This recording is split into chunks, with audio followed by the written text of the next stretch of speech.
White Walker-perpetuated offenses are considered especially heinous. In Westeros, 4 dedicated friends investigate and discuss these vicious episodes as members of an elite squad known as A Podcast Has No Name. Welcome to another episode of A Podcast Has No Name. This is a very, very exciting episode for me.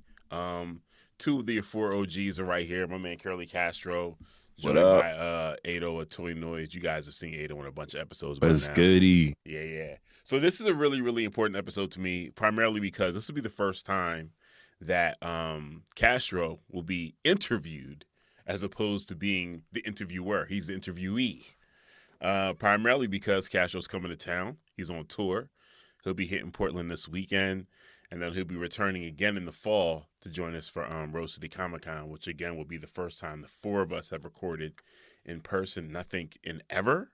Mm-hmm. Yeah, in ever. Might be ever, yep. Yeah. So another awesome element to this is E.D.O. You all know him, hear from the numbers. He is an amazing podcast creator, producer, nerd content creator as well. One of the top Transformers collectors that I know. Oh, that's what's up. We stay out here. And Beast Master. Listen. So that's one of the places I wanted to start first. We are, throughout this conversation, we're going to talk about music. We're going to talk about nerd shit. But there was a story that I've told E.D.O probably about 4 times at this point about how that first Transformers movie had an impact on us. And it was me and you, Castro. In the second row. We saw, listen, midnight viewing. we bought these tickets so late. We was in the second row, necks cocked up to the sky. You have to. And we heard the Transformer sound and almost shit our pants. Like hearing that shit so loud and like just going back to the days you watched on your black and white or your antenna, your rabbit ears TV, and hear that thing loud and Dolby surround. It was like the first 40 seconds he transformed. Yeah. And that was the most exciting part of the movie. Yeah. That first Transformer sound was the most exciting part of the whole movie because the movie was a goddamn mess. But that was it was stood up. I remember we stood up. Yeah, we were hyped us up. Oh, fuck yeah! It's like anything. Like everybody did. It would be like when they first saw maybe like Voltron movie on a big screen. Or you saw Duke get stabbed with a snake staff and not die. Yeah, right. Duke, not Duke. Yeah, Duke. Duke. It was Duke. Mm-hmm. It was Duke. Duke was supposed in the original. Everybody know, ladies and gentlemen, the original right of the G.I. Joe movie, Duke died. Yeah, they changed it because they saw the public's reaction to Optimus Prime dying.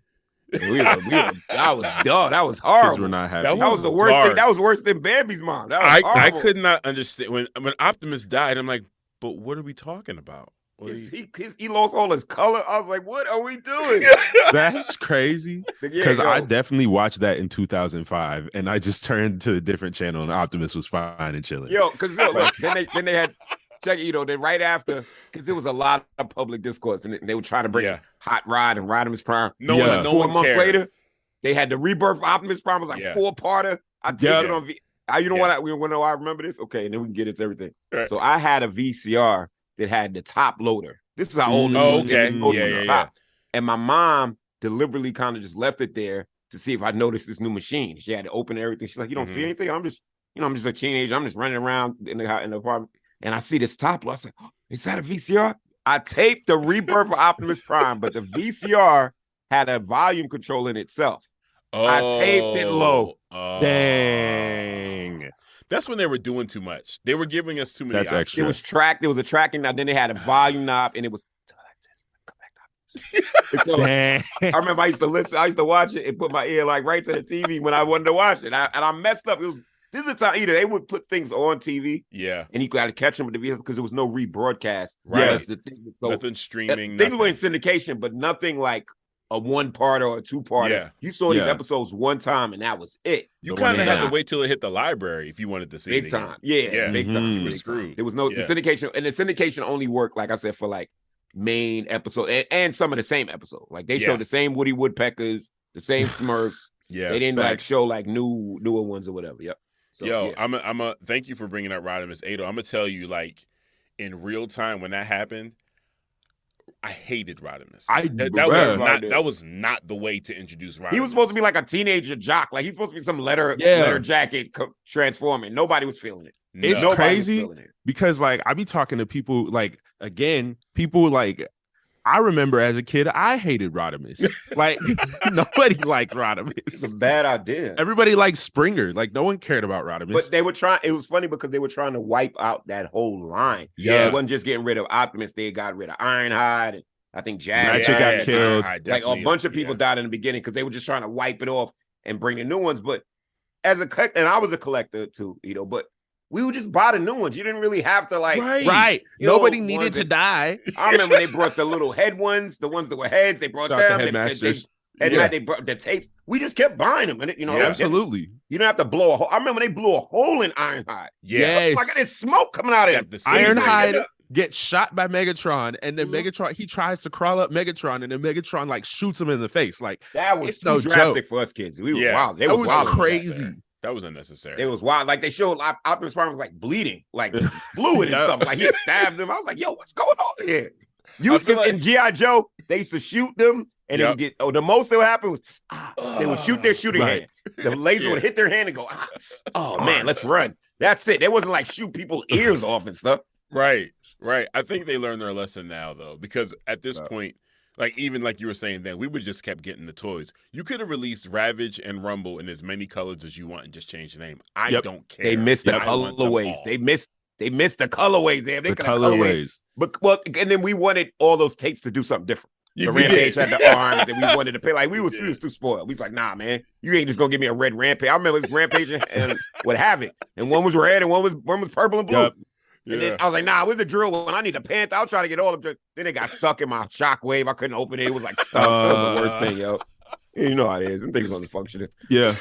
Oh my God. Okay. So now we really spoiled though. I'm not even gonna lie. Like they're super built, right? They're like the best things ever with 6 points of articulation. Like y'all spoiled. The world now, like the world of Transformers, with what we get, like we're getting comic book exclusive characters now. Like it's like I was gonna make a video the other day being like, this is how you get into Transformers. And I'm like, you can't buy like an average Optimus Prime right now, like for a good price. Like you just can't. Wow. Yeah. Like we're too obscure now. That's crazy. That's so crazy. I remember people used to make G.I. Joes, repaint them, take their legs off and all that stuff. I used to get into that. Yeah. Have you seen Ibrahim's videos, his customs? No, Ebe make customs? Yo. Oh, shoot. What does he do? Like customs are crazy. Stuff? No, Ebe does he does Matrix shit. He does Batman shit, and his customs are always based on the movie versions. So he's got a line of John, not necessarily a line, but a couple John Wicks.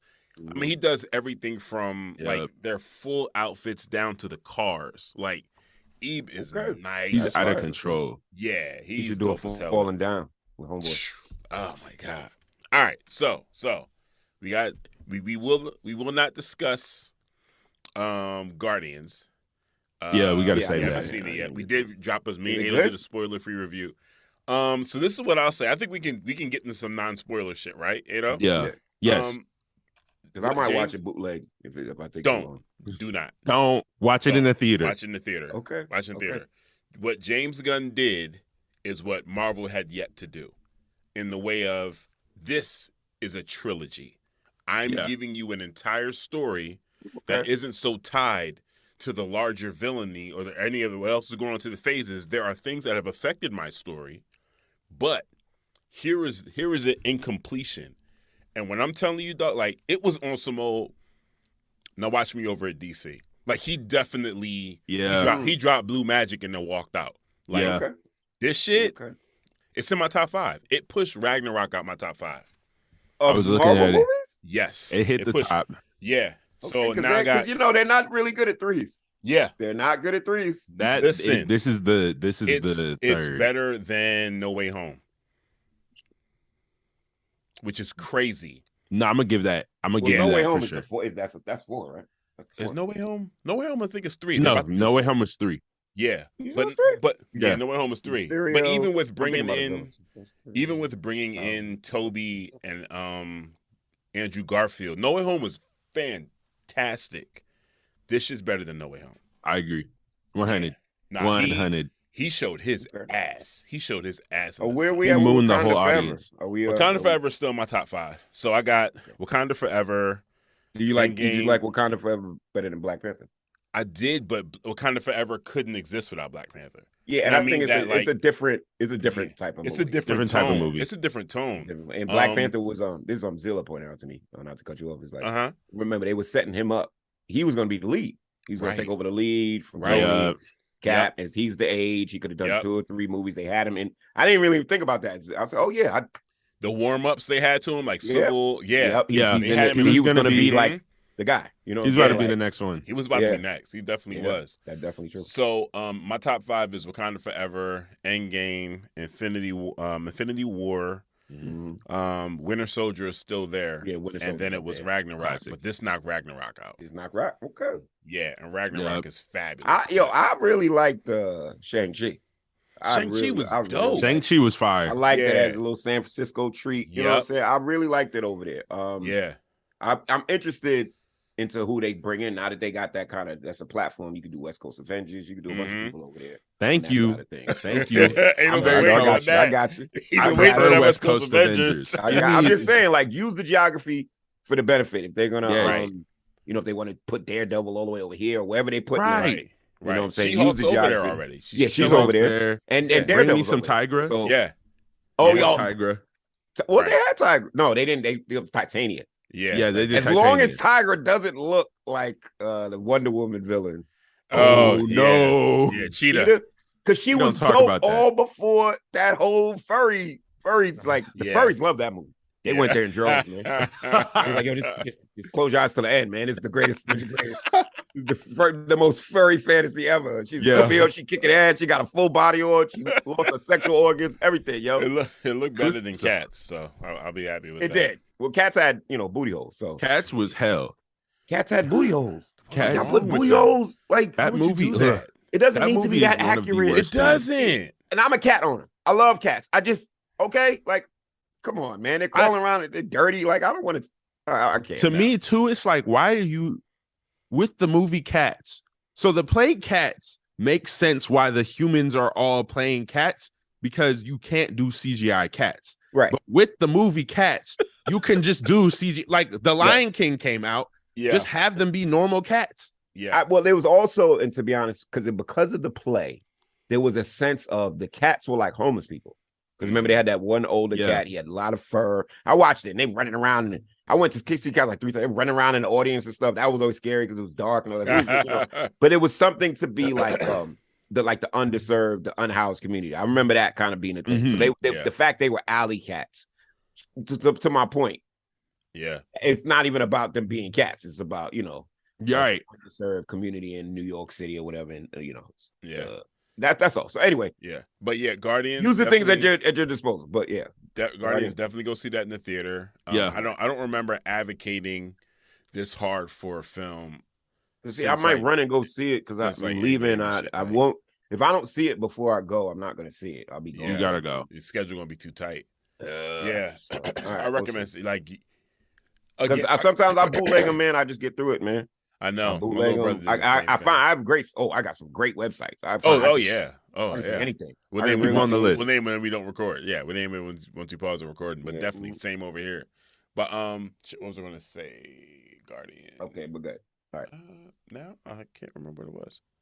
Oh, cried 3 times, bro. Oh yeah, and cried. And nobody it's died. Emotional. Okay. Well, I ain't gonna say nobody died. We ain't gonna nobody say that. died. We gotta bleep. That's what it said. It said nobody died. Who said that?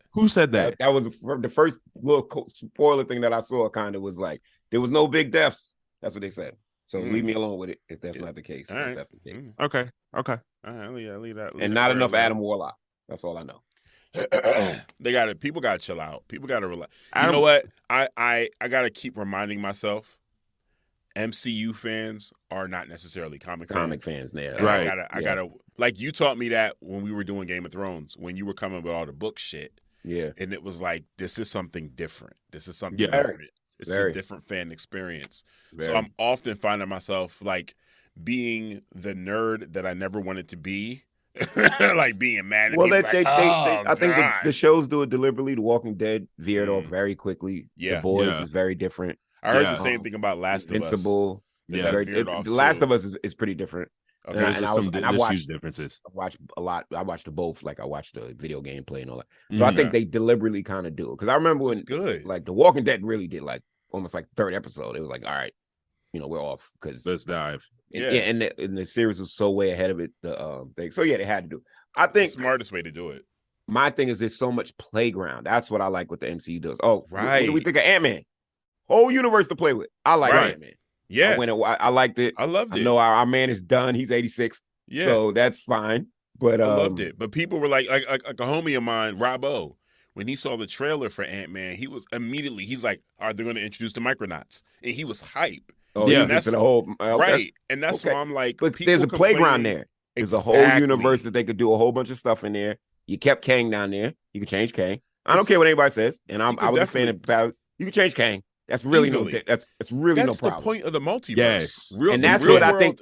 The real world implication of the multiverse is anybody can be swapped out. And that's the thing that that's where we, as comic fans and MCU people, we trying to bridge, which the MCU is trying to teach you how to absorb entertainment like us comic book fans. The next issue, it'll be a whole nother villain. They don't even talk about the last thing. Somebody's resurrected. Somebody died. We've been dealing with that since we were kids. So that's fine. Continuity is not like we keep it there. You can bring it back like 4 movies later or whatever.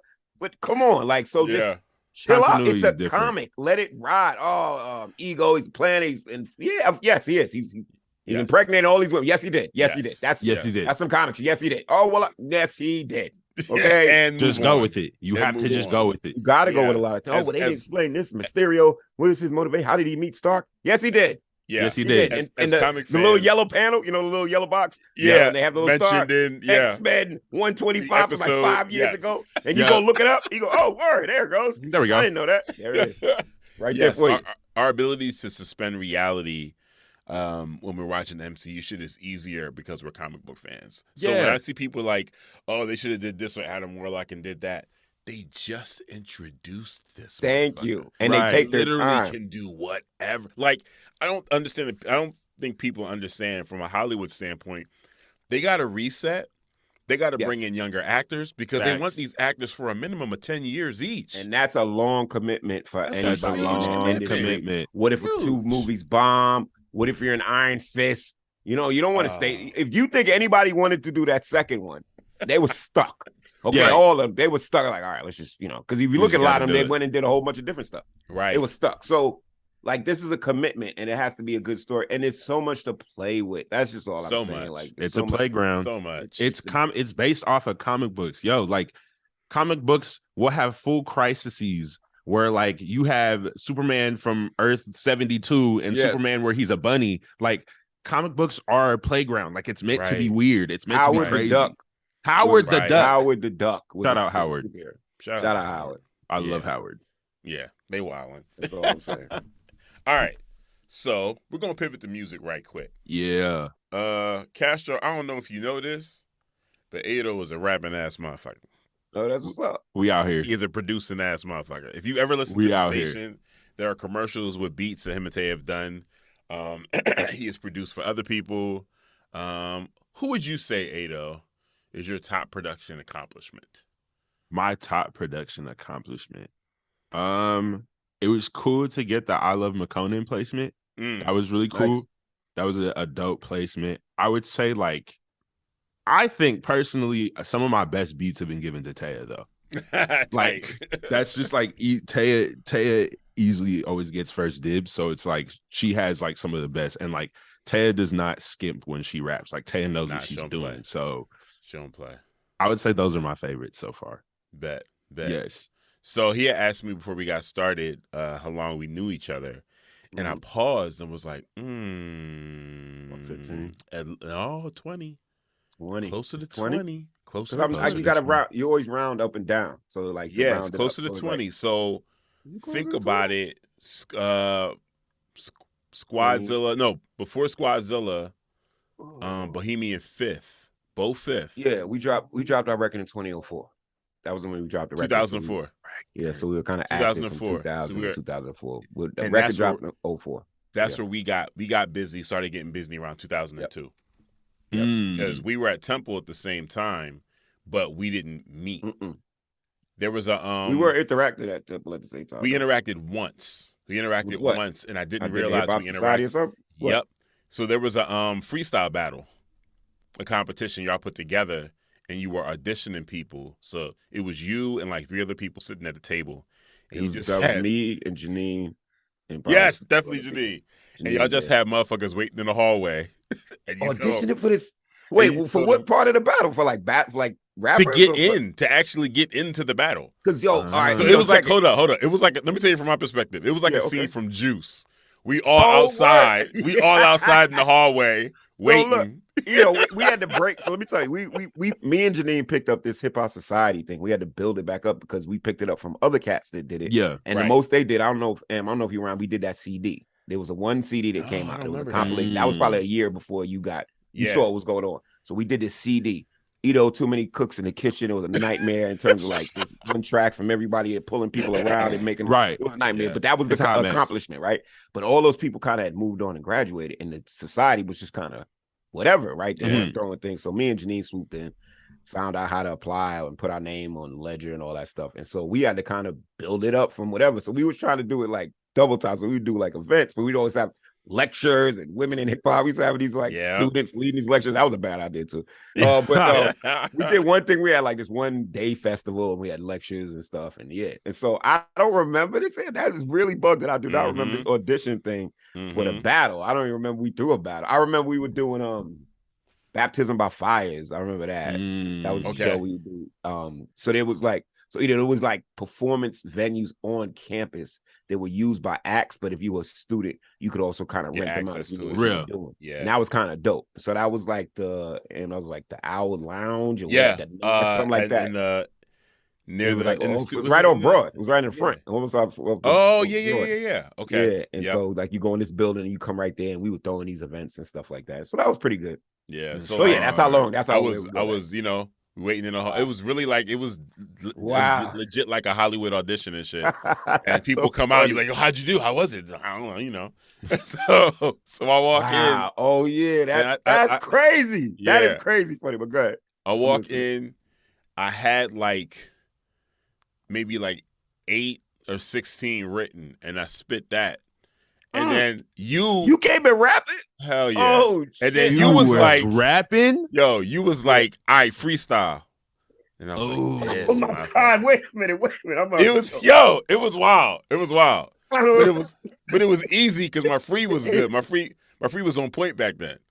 So, the key to freestyling isn't just, especially at a competitive level. The key to freestyling E.D.O back then wasn't just to keep going. It was to reference things in real time. In the room. So things about around so people could know. So that's what I started doing. And I'm picking shit out. And he was like, okay. Hard. Okay. Got a little nod. Okay. And it was funny because he was really on some Simon Cowell shit. Like, he thought it was good, but I can't show you it's good. But it was like, I was a freestyle tyrant back then. I used to. So back then we used to have like a freestyle boot camp. Like put a stocking cap over your head. Rap for 30 minutes against the wall, can't see shit. Like we used to go hard. So I remember that was really a thing, like knowing that people could freestyle or they could hold their own. And especially our battles back then, they were all freestyle. There was nobody had written. That was right before the Smack DVDs and stuff. So no written was really prepared. Right. People were just coming off the dome. That's how you had to do it. Yeah. Yeah. That was funny as hell. So then we didn't end up like working together on anything until Bohemian Fifth, but that was from me hosting that a Wednesday night joint. That Wednesday night joint with Rod and the band and all of that shit. And what was the name of that venue? I can't remember. It was a Brave New World, wasn't it? Nah, it was like it had 5 names. And the funny thing is, it kept changing. So let me tell you how self-important you people were, right? So we would go there on Wednesdays, right? And so in my mind, we had like a residential. My crew, yeah. But there was events Tuesdays and Thursdays and Fridays. I had no idea about these other events. No one cared. In my mind, the hip hop universe was Wednesdays. Yeah. So I would tell people, I perform all the time. They were like, where? When? And they don't go there Wednesdays. They go Thursdays. They go Saturday night for partying. Yes. And so it was, if you did not gear people to your hip hop schedule, you were living in another planet in the same city. And this is when Philly had a scene. Philly had scenes. They had scenes. There was droves of artists trying to do shit. That's where the poetry scene popped off. The real spoken word. That poetry man popped off in Philly. Yep. The Hidden Beach popped off in Philly. Flowetry and all that. Music, so Soul Query and stuff popped off in Philly because it was all of those cats. Right. I have tales, that I was with Music Soul Child. He's sleeping on my man's couch. He'll never admit it, but he's around the corner from me. Where I live now, I live around the corner from this house. We used to all get down and do music. Yeah. I'm talking about you remember my man, no, I can't call him my man, that's inaccurate. But the cat Aaron, what's his name now? Mm-hmm. Oh man, hold on. What did he do? He sings and he plays guitar. But anyway, I knew Music Soul Child before everything popped. Yeah. Because the funny story about music is so you see how he titled his albums, like it was like phonetically spelled, like I Just Want to Sing and all that. Mm-hmm. That's how he wrote. He didn't write he wrote like that. So if you look at his album titles, all the phonetic ones, I Just Want to Sing, and it's like AIJUS. He keeps it as one word. He used to write like that, and he used to write backwards. Damn. Just his brain was. That's wow. That's so when you meet people, like their brains are different. Like he used to write that way all the time, and I was like, "You write like that?" I thought it was like a gimmick to memorize. Yeah. Oh, I just He's like, oh, and I noticed, and I noticed that's how he always wrote. And, that's crazy. And I think I caught him writing like backwards sometimes, and I was just like, "Yo, you out of here." But yeah, fast forward a little later, he don't recognize nobody from the house. My man tried to bump into him. D Brown bumped into him. You know how D is. Yeah, what's up? He's like, "Yo, what's up, man? Yo, remember Osage?" He's like, "No, what are you talking about?" Like he acted like. And D was my man D. So you gotta understand, our man D Brown was like a traditionalist. This guy was hip hop kid in high school. He taught a lot of us how to rhyme. He was like a little older than us. He had like vinyl and stuff like that when we were just making tapes. And so him being in that scene when he saw music later, when music popped, he thought there would be some reciprocity or some acknowledgement. But he act like he ain't know us from Adam, that little time period that I know about. When he was back and forth from Baltimore and stuff like that. But I don't say that to blow his spot. But it's just it is what it is. It is what it is. I gotta find this other guy. When we were in that venue, so I was hosting. It was an open mic and performance night, Center City, Philly, and they were basically the house band. Both Fifths was the house band, and Castro and Slim, like they were MCs and poets, and they were kicking like. The poetry they was doing was ill as fuck. Yeah. And it was to the point where people were like, they're coming to hear this. Like they were closing the night out, killing it. So our relationship kind of got forged then. Something really funny that was happening at the exact same time, this particular club, again, this is Center City, Philadelphia, was directly shared sidewalk with. Oh, Son Little, yeah. Shared sidewalk with a prison. Oh, snap. Yeah. Correctional center right Lil there. Kim went there. Lil Kim was in prison. And Kim was in there. What the? Kim did some uncertain thing. Yeah. Yo, the 6 degrees of separation. We could sit you down. Some stories, the 6 degrees of separation is crazy. Sometimes it's crazy. It was like, what? Yeah. Sometimes crazy. Like the Venn diagrams back then was crazy. Yeah. You would just. That's crazy. The Black Lily people that would be there. It was crazy. But go ahead. Good. No, that shit was interesting as hell. So, like, not too long after that, I was the DJ for Bohemian Fifth, which was a group that Castro was in. Yeah. And then there was an offshoot from that, Red ID, which started a larger group, a huge hip-hop collective called Squadzilla. One of the best and worst ideas I ever had. Nope, it was one of the best ideas you ever had. The egos, E.D.O, yo, son. The egos were going in. We got to a point we was G'ing off on shows, making $1,000 per show. Where my money at? Yo, y'all got some money. Where's the money at? All the money went back into the organization. Look, I'm just like a disgruntled leader. Right. Yes. It was the best, not the worst. I'm just playing, but like it was such a good idea that if I just would able to get 25% more commitment from everybody, it would have been a great idea. It would have been more. What we needed was a project manager on some real shit, not just regular. Because what Castro was saying is true in the way that there were so many egos involved, which isn't necessarily a bad thing. Yeah. We were a crew of really, really tight and talented musicians. Everybody believed in their shit. Y'all was hungry. But on top of that, these are people that already developed their individual audiences and shit. You know what I'm saying? These are all motherfuckers that can walk into any venue and be like, yeah, I'm about to hit the stage real quick and fuck this shit up. For the most part, that's what it was. So we were like combining forces. Yeah, so it was definitely like, you know, the Avengers, Justice League, Avengers shit. Y'all turned up. But what we needed was someone who was not a musician.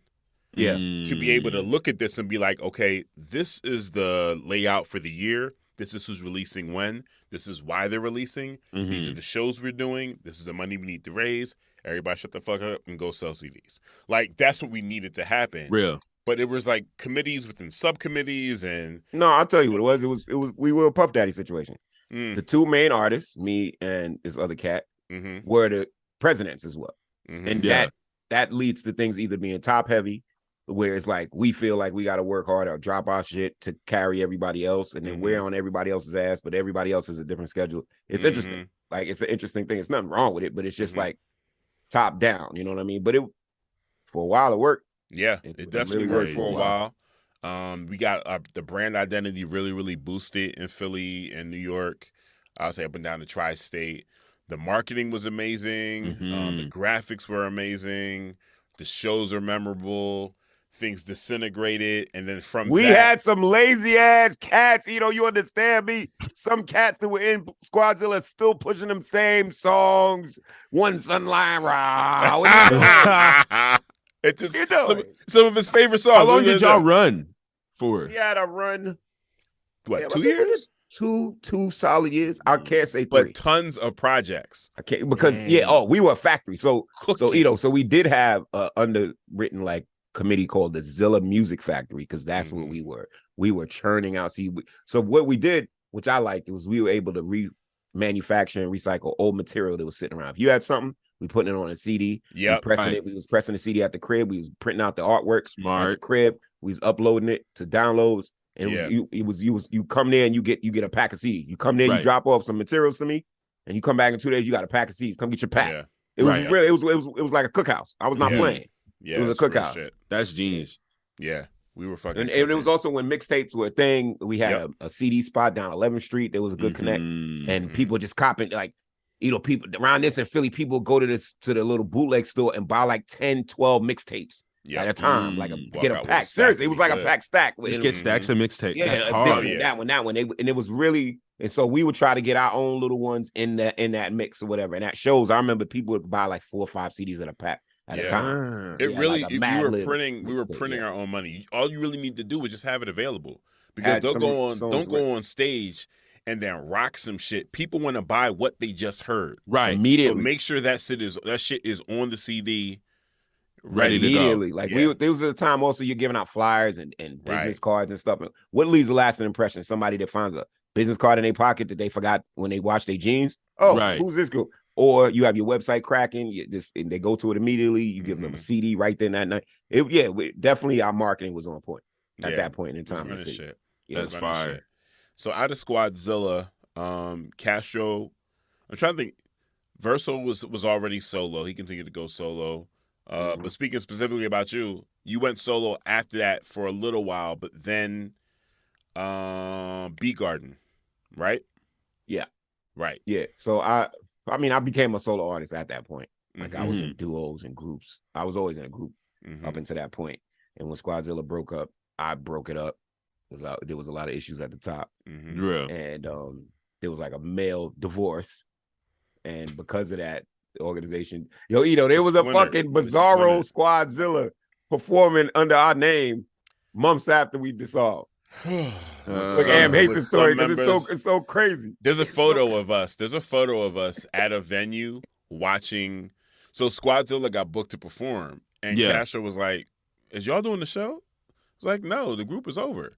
But nigga, who is getting paid to perform? Who's doing this show? So we went. There was all like copies of each one of us. It was a casual copy. It was like a poetry copy. That was great. He came up. It was a girl. We had one of the best MCs, period. She happens to be a female. Ethel C. There was an Ethel C. copy up there. What? Oh my god! They just stole all y'all's crazy. personalities. It was crazy. No, and the dude leading the charge was an original member from Squadzilla, and he had 2 other members from Squadzilla up on stage with him. Wow. So like we was other two. It was just Greg. Was it just? I thought no, you're right. You're right. It was Greg. Red. Red was up there. Red was up there. Yeah. So there's a photo of us at the back of this venue. This is like a 500-person venue. There's a photo World of us, Cafe. World Cafe live downstairs. They're on stage. We're at the bar at the back of the room. There's a photo of us just looking at the stage like mad confused. Yeah. Because we had to all see it for ourselves. So we all it's such a surreal moment. Us sitting in the back, former members. And I felt bad because I was like, yeah, there was some money on the stage. So I did feel bad. Right. But he kept that money. So he had like 7 other people up there, and they all went up. Squadzilla. They tried to do our chant, and they would all go up one at a time. First, they performed in a way that we never did. Never. They was doing some weird alien format. Like each person stepped up, and because they didn't have any material together, it was so thrown together. Exactly. So each person had to step up and do their solo thing and step back and step up and step back. And where that was our strength within a set. Right. That's when it worked. When Squadzilla did a set and people did these little splashes, and then we have songs together, and then we get it out and all that. Right. Y'all can fade into each other. Like it was totally different from whatever that thing was. Crazy. Yeah. Dang. So out of that solo to Beat Garden, and then out of Beat Garden, you and Zilla had paired off, correct? Yeah, we started doing stuff like Griff Company and and like pretty much forming Wrecking Crew. Right, Wrecking Crew. Me and Zilla put that together. Yep. Right. And now you are currently Shrapnel. Yes, sir. All right. I'm both. I mean, me and Prem are both solo artists, but we also do Shrapnel. Okay. And that's our most successful endeavor. Period. By far. It's my most successful hip-hop Shrapnel thing I've ever done. So it's working.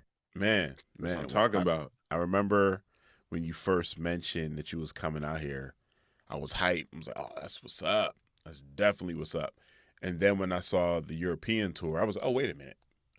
Excuse me. Thanks. Whoa. Oh, yeah. Look, the funny thing about that is Prem promised me, and this is before we even came up with Shrapnel. Prem was like, yo, I'm getting you to Europe. Because Prem did it a couple of times at that point. And Prem is so genius, and I always say he's the best MC on the planet. It's my partner. He went out there on a humbug. He said he had like 4 shows. He just went out there when he was young, and he just built like 6 more shows while he was out there. So he just had one of those. He just went out there, met up somebody that was living in the States with him, and that guy moved back over to APHNN. I'm probably pronouncing it wrong. He said, you got to go do a show there. And that's how my man first started this whole European journey. So I knew that they had things to happen and then ways to get out there. But then also my timing was off. And then, of course, I got sick last year. Yeah. We'll get to that. But so and he said, we'll do it. And I said, all right. We set it up. I ain't kept my fingers crossed. I ain't say that. I got my passport straight, yo. And then I got the flight confirmation going to Frankfurt, Germany. On my way to motherfucking Geneva, yo. That shit was crazy, yo. I was like, yeah. How many shows did you do out there? We did about 8 shows. Okay. It was live. Like that's pretty good. Like the first thing is like Paris is a city. Like don't get it twisted. Yeah, like, no, Paris is people huge. get into this whole romance thing and you're on some gondola. It ain't even nothing like that. And you're always riding towards the Eiffel Tower. It's a city. So if you ever been to downtown DC, if you ever been to South Street, if you ever been like, I know you talking about some Main Street in Portland. Yeah, that's what it is. It's just like a train, and I'm just saying, just know that. So you can enjoy it. Then there's also the historical. Definitely, they keep their architecture like thousands of years shit they got out there. But it's a city. Like, don't get it twisted and stuff. But then it's also like towns and stuff we go to where like the one of the most eye-opening things for me was like I've been living in cities forever, even when I went to school. So out there we were out in like a cottage like place, like where there's no tall buildings and there's no pollution. So you look up. Oh, you can see stars again. Like I can see the Big Dipper, like it was right in front of my face. I'm calling out constellations like I'm in grade school. Right. Oh, Ryan, look at the sky's so clear. It is. And I'm like, yo, you just don't, people don't look up and shit and, out here with all the smog or whatever. And all the too much smog. It's not good. So, so that was really good. But all right, so another thing is in France in particular, and maybe even Geneva and maybe in Switzerland, everybody's car is compact. There's no like big they're all SUVs tiny at cars. all. There's those little hatchback and crossover things. Yeah. But everybody either has a really small car or even the 2-seater cars. And they just whipping around these little small streets. Oh my God. Right. And people on scooters. Like the traffic in Paris is crazy. Getting out of there is like an attack on the Death Star. Like that's what it was like the double pairs attacks on the Death Star run. That's how it was like getting out of Paris when we had to leave. We had to drive out. Wow. But it's beautiful out there. And it just, another main thing, and then we can get back to it, is like it expands your mind in the sense that there's all these people over there living their lives, speaking a whole other language, have nothing to do with you. They don't care what you did, what high school you went to, you in the state. That isn't even a thing, We out here. Our restaurants are closed from 4 to 6. We drinking wine and shit like that. You know what I'm saying? It's coffee time. We get baguettes in the morning. Like breakfast is important out here. We get quiche. Everybody in the morning is up with a fresh baguette. Like it's not a joke. It's not Atlanta. Everybody gets up and goes to these little, I can't remember the name of it, but like these little bakeries on all these corners, and they get that fresh baguette because they just ripping that piece of bread all day. Lunch, ripping a piece off. It's on the table, ripping a piece off, and it's fresh. So that's important to them. And so stuff like that was dope. And then they was welcoming to the music. Like when you go to some place and you're not the main language, but they still vibe. I mean, that's as classic as I know it's cliche, but when they're vibing and they know to repeat what you're saying, but they don't even know the words you're saying sometimes. So the call and response is just the energy. It's not even about I said something slick. Nah. It's just the energy, and they do it quicker than Americans because the Americans you kind of got to tell them. You know what I'm saying? But out there, they just this is our part. This is our part. You know what I'm saying? C'est la vie, vie. Like they get into it and shit. Yeah. What was what was your favorite stop on the European tour and why? Oh, well, it's a couple of answers, but the main one was so at the end of the tour, the last spot was at Angers. Angers, and it was a nice little area. A little river runs through it, but there was mad black people there, and that's what felt good. A lot of Haitians and Sudanese and stuff like that, and a lot of French nationalists. And you find people that moved over there and they kind of stay there. This one guy was like from Harlem or something, I think, and nice. He moved out. He had been in France for a while, but now he's in. I mean, he had been in Paris and now he's in Angers or whatever. So that was really dope. That last stop, but as far as it being live, I don't know. There was a couple of places that got real live with us. Like we went to what is the place? I had it right in my hold on. What is it? I just have it. I have it right on my tongue. Hold on, I can look at it up. Let me just give me 2 seconds. Okay. Yeah. 2 seconds. I got it right here. Strasbourg. Right. Okay. It was a bar. And then you go down these spiral steps into this room downstairs. So it was just like a smoke box like that. Okay. Yeah. And our man Gaston was like host, and they had known this kid Gaston for like 10 years. So they watched this as his MC progression. At first, he was just a little young kid that they had met out there. And now he runs their hip hop scene out there. Crazy, and that was just nice. You go in the room, close the door, and there's V, and they just in there doing it. That's wild. Then the favorite performance was where were we at? We went to this place called Kimperley. Okay. And we performed outside, literally on a Parisian corner, like cobblestone. And they put the speakers outside, and we were just outside, right? And they put the tables outside, and everybody was just out there. And this is this old, like, cherished town where they rebuild like the old structures and stuff. So it looks like old castle work. It looked like King's Landing a little bit. Damn, I ain't even go. It was like King's Landing. And we was on the corner like robbing and stuff. And this bum dude walked up, and I moved my jacket at first, but then at the end, I'm doing he's every time I'm telling him he's rocking. These people were dancing. This guy had these 2 cane like prosthetics. And he was up dancing the whole time and stuff. That's hard. Yo, so that was live. That was the best performance I felt. They was with us too. So yeah. So it's just nice, like I said, the energy when people could just build off your energy, whether they know you're not. And undeniably, like I said, Shrapnel is my most successful venture. Right. There was no doubt that people across the continent came to shows to see us. That's it wasn't hard. Just like walking by and seeing people dancing and rapping. They came like, oh yeah, Shrapnel. Yes, I can have the album. They was there for the kids. Yeah. So what? I mean, outside of just the tour, like what? Because you've been doing this for a minute, B. Yeah. For you to say Shrapnel is your most successful venture, I know it's not just the tour. What is it about what's happening right now that you're like, nah, this is it? Oh, I mean, pinnacle. Still sharp and still. Like this is my best music I've ever made. So, okay. I'm just making the best music of my life, and I'm writing the best songs I've ever written, and it bleeds into my solo. work. Like I'm not playing. It's not a game. Right. I know people like, they make happy music and they all know, I don't do that shit. I'm chopping heads. I'll come in and chop your head. I'll talk to your severed head afterwards at a party. I'm not playing now. So like, so that part of my process, the sharpening of my sword, like that's big. And at my age, I mean, like, look, when we first started this thing, I'm like, you had to get good and popular fast, because we was running out of time. When we started, we was like on the downslide of the time. Right. Clock's ticking. Time out. Yes. We watching things dissolve in front of our eyes, rockets go up in smoke, Def Jux go up in smoke. Like, these, like I remember Motive Records that was in Philly, but none of us was on it. Right. You know what I'm saying? Okay Player was in Philly, but none of us were on it. You know what I'm saying? And so there was a sense that you run out of time, but all that's flipped on his head. Facts. Recent develops, all that's flipped on his head.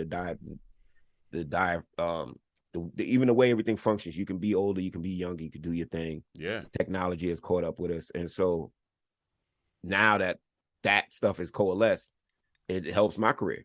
Yeah. You know me all over the place. You know what I'm saying? Like, I like when I do features now, the artist is popular, they come right to me and shit like that. Right. You know what I'm saying? I get that residual. Like the best rapper out, I think, my man Billy Woods, that's my friend.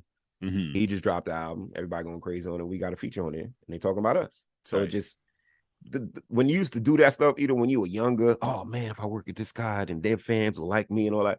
Now that stuff actually works. It's real, yeah. A little more plan behind it, and it actually comes to fruition. Back in the day, I took a lot of big swings. There was so many meetings we had about people just telling us we're not good. They would have meetings where they say, "Oh, well, it's not. You could do this, that." It was so many meetings of people telling us, "Yeah, I like this, but." Or I like this, but do this like that, and maybe you can come back and see us next year. Shit, yeah. And we had a meeting with the cat that put on the Fugees. Yeah, we had a meeting with that lawyer cat. We had meetings with Jazzy Jeff sitting in the studio. E.D.O sitting in the studio, not working on nothing. They're having a talk, just having just talking to us. Sitting around all this equipment and all this wood paneling. I'm just sitting there like all this wood paneling. Like we're not gonna work. Y'all could be rapping right now. Exactly. Yeah. Seriously. What kept y'all going? I think, or like even just you. I think it was a company I kept because a lot of people were genuine in their love for this art. And so sometimes I used to get caught up on some weird shit, like when people would be dropping off and I'm the only one still like John Henry and the fucking stake into the railroad track. I would look around and cats not doing it no more. They having kids and all that. And I used to question, I was like, well, why were you doing it in the first place? But then I had to take a step back and check myself, and like things happen in life. And I remember I just wanted to keep the torch going. I don't know. Like, I never really wanted to stop because that wasn't my point. Same thing with like my hair. When you cut it, that's not the point. The point is not cutting it. The point was like getting into this thing and just, trying to be ill. I just wanted to be ill and just be dope. That's my main thing. If there was anything, like I was thinking about it on the way here, like ways I could describe Castro and kind of like my framing for his career for you, E.D.O, in this conversation. People say they use the phrase like an MC's MC a lot, and I think it's overused. Like Castro is like blue collar MC. Like the way he just said, like a lot of us were doing it, and then you watch people fall off, and you be like, well, what were you even doing it for? Like, this is his job. It's no different than me as a DJ. You know what I'm saying? Like, there's never going to be a time he's not rhyming. There's going to be a time when he's doing a bunch of other shit too, maybe to sustain the rhyming, or dabble in production. There's never going to be a time he's not rhyming. It's similar. I'm a rapper. I'm one of those proud people. People ask me, I'm a rapper. You are a rapper. I won't say poet. I won't say any other these. And I am those things too, but I won't have to say all these other descriptive terms. I'm a rapper. I rap. Yeah. Like I have no shame in that. I won't say I'm not an artist, so I'm a rapper. And that doesn't mean you can't be many other things too. You know what I'm saying? Like that doesn't mean that all these other things can't coexist as you're on your journey through life. But if there's something that is, uniquely authentic to how you express yourself, then that's your identity, period. Yeah. You know what I'm saying? I feel like that's been Castro the whole time I've known him, period. It doesn't necessarily mean like he's always going to be in the mood for this shit either. I've definitely experienced that too. He'd be like, I ain't trying to. I'm good. I ain't doing. I ain't rapping. I ain't rapping right now. I ain't doing that shit. It depends sometimes. But I don't. It's fun. That's funny, yeah. Because usually I will just do it. You know. Yeah. I'll be the one rapping. He'd be like, for what? Nah, I ain't doing that shit. Gotta call me, my dude. Gotta call me. Yeah, there was definitely times like early on, maybe like in the middle of like our relationship, when like you be in situation, you be like, oh, let me get this nigga Castro. Let me holler at Castro. I see what y'all need. And then I tell him, he'd be like, nah, I'm good. Like what? Yeah, like come on. I want to get my sniper, and this sometimes, man, he ain't trying to kill. He ain't trying to kill right now. Them joints be there was some weirdo joints. That's what they were. There was some weirdo ass songs, yo. And I'll be like, so I'll just be nice about it. I'm like, nah, I'm cool. Yeah, I got that. I always say, y'all got that. Y'all got that. Y'all got that work. Y'all can do that. Yeah, no, that was some Ferris Element shit. You be trying to give me some weird. Was some Ferris Element shit? Your man Sunlion put up his resume. He put up all these groups he's been in since high school, and they were on the list. You were on the list. It was a Facebook post. I forgot about. I honestly forgot that he and I were in two different groups together. Man, Ferris Element was a very strange time. They recorded this little secret project trying to be all lyrical and behind my back, right? So I peeped. I said, "What is Not behind your back." It was. Right. I ain't know nothing about it, right? This guy was recording in secret and shit. Wait, like was this the blinds in the door? This was post Squads. It was post Squadzilla. Mm-hmm. I think y'all probably started working on it like right around the time because whatchamacallit was being a wannabe anyway. Who? Taj. And so that's when he wanted to get back into it. He was being a wannabe. Yeah. Because he was the one that wasn't rapping. E was, you were, and he wanted to rap to get back into his scene. We got to talk about something real quick. Okay. Where is all of Ambush's music? Okay, so really? You just go jump right into it? Yes, so we are. I have some CDRs that have some of it, but some of it is trapped on like old iPad stuff. But let me see. Let me see if because I pay for a service. Wow. Okay. I pay for a service that uploads like all my stuff from like my old iTunes. Let me see something. We need the Ambush bar. Us at the office have been looking for Ambush's music for 2 years now. Straight up. One of the first things me and him have a whole mixtape. You see here he's skipping that. Me and him have a whole mixtape together. Where is it? Oh, you thought we was gonna get through that when I talked about Fat Man and Little Boy. Thank you. That. Oh, let me see something. You ain't shit, boy. Damn. No. Nah. I mentally prepared for this. Let me see. Let's see what I got here. It wasn't. I can play the songs on the. I can play it on the microphone. Wow. We gotta have a whole moment. I have Am's last because even the Ferris Element was before it. That was before this. Ferris Element was after. No, it was before. No, it was before Fat Man Little Boy. Yeah, because this was my first. This was my. Before I did my solo, before I dropped on Fidel. I have 2 verses on Fidel. Fidel, you have the first song, you start the album. Am's on the first song. Oh, you on a Posse Cut? Yeah, I'm on a Posse Cut. Yep. You was hopping on Posse Cuts? Yo, I got y'all, man. If to be clear, hold up. Before we open this box up, this ain't my interview, it's Castro interview. Yeah, it's but so let me tell you what happened, Castro. I don't even know how they even... I think maybe did you just like ask me one day if I think I kind of was like, you grew up in the 90s, everybody did something. Everybody rap, everybody was DJ, and it was like, you rap? Yeah, I did some rapping. And it was like, where's that? I was like, it's in the ether, it's out there. So I've never given them anything to hear because also there are periods of time when I took it seriously enough where it sounded good. And then there's periods of time when I listened back and was like, nigga, you did not have that verse memorized. Why did you record that shit? So I used to have to twist his arm. I did a whole mixtape with him where I twisted his arm. He raps on about 80% of the mixtape. Ooh. We dropped it and let's see when we dropped this shit. Let's say so? Yeah. That show, the release, we bodied that shit. Oh no, I won't say. They don't really say. Yeah, we had a couple of shows. Yeah. So I used to twist his arm to get him to rap. Because there was times he was very disillusioned with his rap outputs. And then these guys were like, there's another problem we said. These guys are like precious jewels. Nobody can hear it. We have to do it. Yeah. But no players a mix or master or anything. Just nobody can hear it. Just why? Nobody can hear it. Just nobody can hear it. Why? Just nobody can hear it. It was like, we got to bury it for Indiana Jones to find. Straight up. That's how these cats used that. I remember we were at, it was a Squadzilla meeting and I just showed up with a CD because I had a studio at the crib. So I just showed up with a CD with a song on it. Oh, wait. We about to see the name. It's blurred. Oh, snap. Look at this cover. Turn your background, John. I got it. I'll do it. But I just showed up at the crib with a CD, with a joint I recorded. Like either that I wrote it a couple days before, recorded that morning before the mixtape, before the meeting, and just showed up and gave it to them and played it, and they were like, "Oh, wow!" Is this on any DSPs right now? Nah, I got it on my iTunes. I would have to I'd have to like upload it and download it and fair. It. But I could definitely field record it. And I have. We got some CDs with you rapping on it. I got CDs on YouTube. Rapping on it. That's crazy. Oh, so there's some stuff on YouTube. There's shit on YouTube. Yeah, there's his last like mixtape project that he did with us. He did like a making of, and I was just watching that the other day. But no, the Rapping Simpsons is on YouTube. Yep. All right, there we go. Scambeezy. No, let's look up Rapping Simpsons Curly Castro. It'll come out. Oh, you just taking notes. Oh, 2 years of thank you, Castro.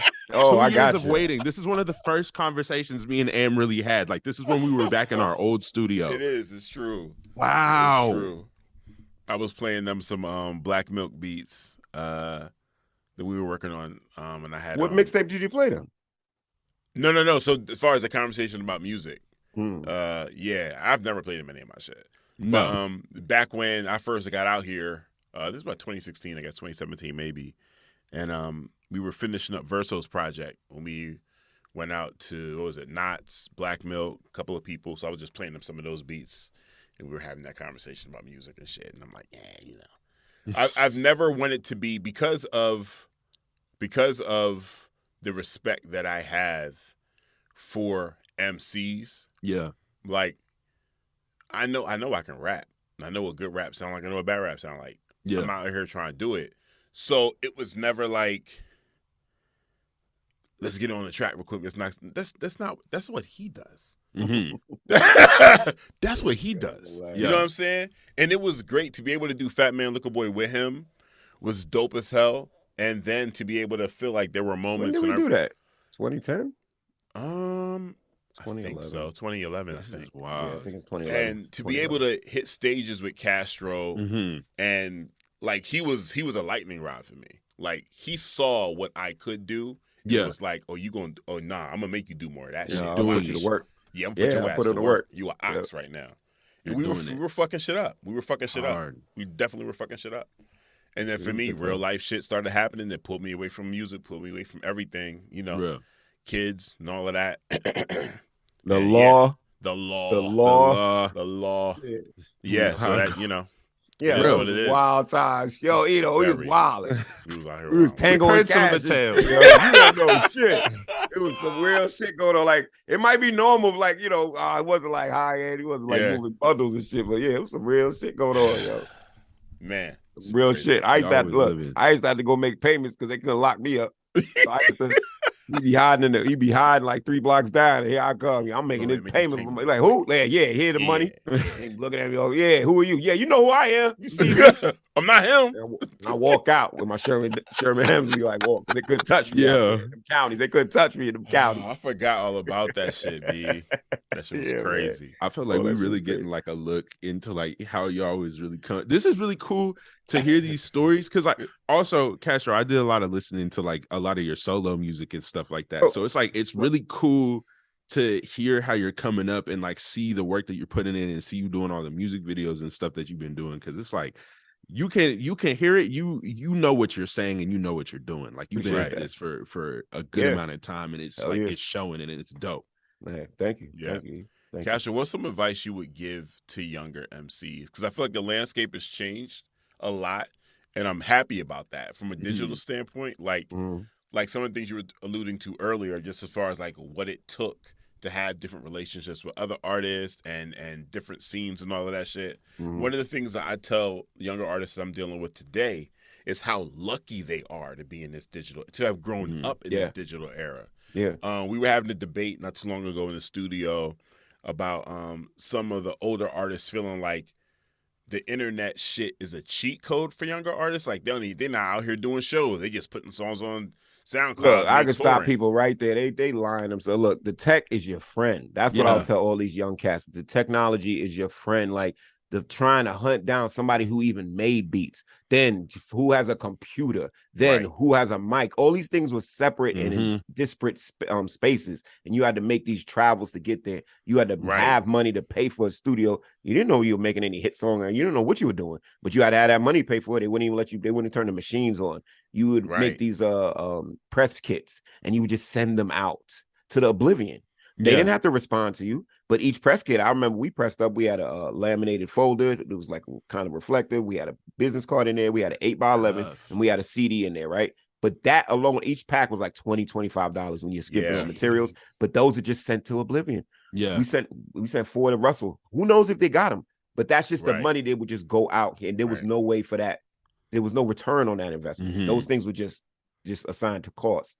You had to have management and a booking agent and a road manager, if you can even finagle all those things, if you can get shows together. So it was just like back in the day, there was a lot of what you call paying dues, but literally the paying part. There was a lot of money paying on your behalf that you were not going to make a return on investment. Now you can cultivate yourself in a smaller space. You can get your own like rig and build on these things. Like I remember how many times we had just unmixed songs for the longest.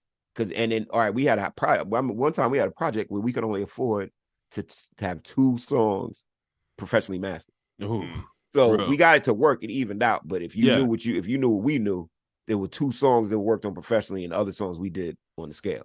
And that's just because that's all we could afford. And I'm also of the era where we had I had garages full of CDs unsold. I have garages full of T-shirts unsold in boxes, just sitting in my manager's garage, just waste. I remember I went and got my first CD thing called we did this joint called We the People from 2004, and I called D. Brown. He brought me a pack, and I wasn't home. He left it downstairs there, so I went downstairs, and there was all these We the People CDs downstairs. Oh my god, it's hilarious. But yeah, so I mean, I would tell like young cats like embrace the technology. It's definitely your friend. There's a lot of steps you can skip. I'm not gonna be an old head and be like, oh yeah, I didn't do nothing. Like I always was the type of cat that I'm here so you don't have to do some of the dumb shit I did. I'm here to tell you, like, pay for play is not worth it in the long run. Make it work. Everything make it work for you. Pay yourself first. You know what I'm saying? I'm here to make cats skip those steps. Like there was years wasted on certain endeavors that we thought would turn out to be something, and then at the end of that road, it would turn out to be nothing. And that was literally wasted time because life catches up to you. People start having kids. It was hard to keep a group. My first successful group was like 4 guys. 5 guys in certain situations. That's a lot of cats. Backing band, 8. That's 8 people behind us. Background singers, 2 more. It was a big. When I first got really cracking at this, it was a big endeavor. It was a lot of people to be fed. Like I remember, we had a string of shows. We did shows in Kentucky Derby times. Like there was times that the artists didn't get paid a dime. We didn't make a dime, but all our session players made money, and all our session players got paid to practice. We used to pay them to practice. And we used to pay them at shows, and we used to pay for them to travel with us and stuff. And we wouldn't see a dime because everything was going back into our projects. Back to them. Yeah. So it's just, I think, embrace the affordability of things. Things are way more affordable. You can save up your money, like I said, and you can master more than one song. Get your stuff mixed and mastered. Youngsters, get your stuff professionally worked on. Because I remember when I was coming up, we used to make songs, and we had primitive like computer programs and basic mics sometimes and stuff. And I would always be like, damn, I want my stuff to sound like the stuff on the radio. That's all I wanted. I was like, our stuff sounds a certain way, but it's like this glass ceiling. It don't sound like that. Right. It don't sound like SWV. You know what I'm saying? And then I started working with professionals, started paying my friends who were professionals. And then my sound bumped up. What worked for y'all now? Like with this new endeavor with Shrapnel, like what worked for y'all? Shrapnel was like the best idea we never had and shit. So like me and Prem always kind of worked together. I'd be on his projects, he'd be on mine. We perform together. But when we finally told people that, like, oh yeah, we're gonna work on something, I was like, oh yeah, that's such a great idea. Like almost smacking me in the back of my head because like we should have been done it. Right. And we just really at a point in both our careers where we take our writing very seriously. We take our music creation, curation very seriously. This is very serious work that we do. And I think and I have ultimate faith in like, shit, I'm in a duo. I only got to do half a song because I have confidence in him. One, that the other half is going to be taken care of. Right. And two, I don't want that much work anyway. Shit, my song's never more than 2 verses. Ask him. I'll do 2 verses and I'm out. Yo, what you talking about, man? Yeah. This ain't no Ice Cube song. I'm out of here, man. If I haven't expressed what I needed about 2 verses, I'm doing a shitty job. You should get it by there. By the 34th bar, you should figure out what the hell's going on. You should know what's happening in the song. Yeah, but the combination of our skill sets and how we're able to play off each other with our styles is really like, I don't know, mine of the people's ears. And this goes back to the Squadzilla days. Like, people root for the group. People root for you. They want you to. They want Outkast to come back. Right. You know, we were heartbroken when Dove died. You know what I'm saying? Like, people root for the group. The Locks are still together. Yeah. Goody Mob is still together, even though they went through all that shit. People root for the group, and so they want to see you do well. People like those combos, because most times combos, like, we're doing it the other way. We're successful solo, and we came together. We weren't like a duo that got pulled in different directions, and now, you know, this cat's doing this over here and that over there. We did it the other way, and it just, you know, like I said, it just makes sense. We just make real good shit together. It's fire. Yeah, that's incredible. And now it's also born of our Wrecking Crew affiliation. So Wrecking Crew is like my crew, and that's like me, Zilla, Small Pro, and Prem, and we're all like, we have our own solo endeavors, but we definitely combine resources, we're just friends that happen to rap. So the rapping thing comes very secondary to the business. We just got a batch of beats, a folder of beats from Small Pro. From Smalls, yeah. He's a beast. Yeah. Smalls, but yeah. So like, and so like, just, you know, sharing time and Wrecking Crew that led to Shrapnel being like the best idea we never had. So Wrecking Crew too. This is something I was curious about, because I saw like Wrecking Crew was all over your stuff, and like I went to the page, like I saw, like, is Wrecking Crew a label? So it's like our imprint. When we put stuff out ourselves, but it's just like, you know, it's almost like traditional, like a rap crew, like we're a crew, you know what I'm saying? And so, but business wise, we figured certain things out. Me and Zilla made like significant business adjustments and how we were doing things, and that led to us being even more successful. And so like, so it's a crew. Like, Zilla has his own imprint, $3 Pistol Music, but then when like we do a Wrecking Crew, like we dropped Sedale Threat last year, and we press that up ourselves, and so that'll be like a Wrecking Crew project. And we do like, so the Wrecking Crew name comes from like Juice, right? So we also have like Raheem's Lament, and we have Steel's Kitchen, and we'll probably finish out that quadrilogy with different names for Q and Bishop or whatever like that. And those are sometimes just compilations, like, yo, you got some songs, and we put those together. Yeah, Sedale Threat was like our first like full length project with 3 of us lead vocals, and Smalls doing the majority of production there. So so we'll do that. It's just, you know, just different iterations. We learned that from Doom. You know what I'm saying? We learned that from Wu-Tang. Like, you know, just different pairings, what works. I have a CD with Smalls, Blue Edwards. You know what I'm saying? I work with Zilla. I work with Prem. Zilla has worked with Smalls, his career Crook. So we do all types of Venn diagram work, and you know, see what sticks. Real. So, that's some work. That's dope. That is dope. So give me 1 second, because I need to formulate this in a way that makes sense. I need to roll up. Shit, need more weed. Yeah. Go ahead, get yourself together. Let me get a little weed break. Of course. Let me go through my notes real quick. This is dope.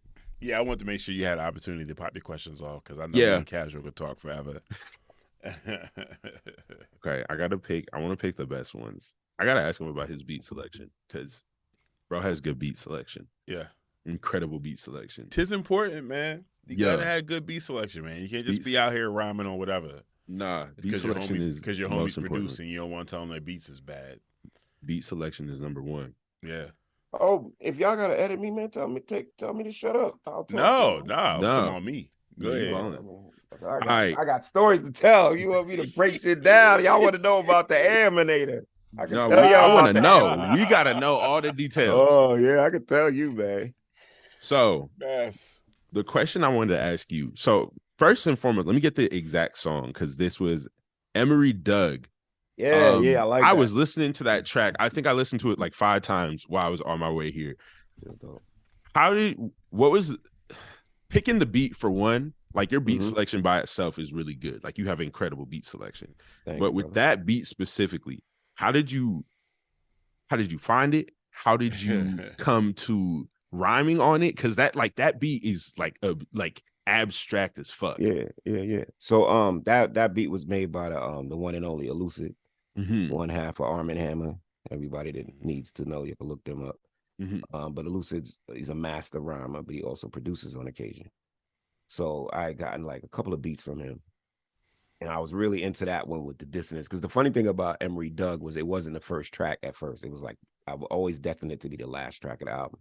Yeah. And this is when I started. I have certain methods when I do my solos that a lot of times I'll either let a crew member do the arrangement, or I'll come up with an arrangement and then Zilla will hear it and just flip it and just like do it backwards, like how I had it, and it somehow it worked. It worked for we did it for Tosh, and we did it for Fidel a little bit, and then we did it a little bit more for Little Robert Hutton. But so anyway, it was an ill-ass Elucid beat. I wanted one of his productions on my shit. And I remember like sometimes some songs will be like math equations for me. And I have to figure out the math. And so I'll sit with the beat for a while, and then I'll either try to break my natural rhythm, because that's how you figure out the math or whatever. And so I had to actively pause in between each bar. Like I had to make that choice. So I had to do that. And then that's what made it work.